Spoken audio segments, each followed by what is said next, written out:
મનહાર નદી છે જે સામે દીવાર દેખાય ને ત્યાં એમની વોલ હતી, પહાડ હતી. વરસાદનું પાણી જે આવતું ને પહેલું એ તળાવમાં જમા થતું હોય, ચેક ડેમ હતું આપણે ચાલી છીએ ત્યાં મનહાર નદી ઉપર. વરસાદનું પાણી આવે એટલે એમાં માટી કાંકર ધૂળ બધું આવે ને ડોળું પાણી એ બધું ચેક ડેમમાં જમા થતું. ચેક ડેમમાંથી આગળ જે ડસ્ટબિન દેખાય ને ત્યાંથી એ લોકોએ નાલી બનાવેલી હતી. થોડું પાણી હાઈટમાં આવે એટલે થોડું ચોખ્ખું થઈ જાય. શહેરમાં ડસ્ટ જે ચીકણું કચરો નીચે જમા થઈ જાય, હાઈટમાં આવે એટલે ચોખ્ખું થઈ જાય. ત્યાંથી એ લોકોએ નાલી બનાવી. બાબતનું ઝાડ છે ને ત્યાં ઈસ્ટર્ન રિઝર્વેર છે, પાણીનો મોટો ટાંકો. પહેલું એમ જ હતું, થોડું જો શહેરમાં ડસ અહીંયા થઈ ગયું પછી બાવરના ટાંકા કીધા છે એની સાઈડ વરે પાછળ પણ એ લોકોએ એવા ટાંકા બનાવેલા છે 4.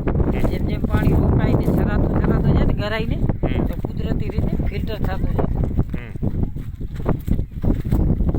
આ છે ને સાહેબ 1600 વર્ષ સુધી નગર એક્ટિવ હતું. એમાં 7 સિવિલાઇઝેશન આવ્યું, 7 વાર માણસો આવ્યા કે 7 વાર કોઈ કુદરતી આફતના લીધે કે પાણીની ઉણપના લીધે આ લોકો માઇગ્રેશન કરીને બીજે હાલે ગયા, આવતા ગયા, થોડા રોકાતા ગયા ને બીજે વસાવટ કરતા ગયા. ધોળાવીરા સિટી કહેવાય ને, હડપ્પા.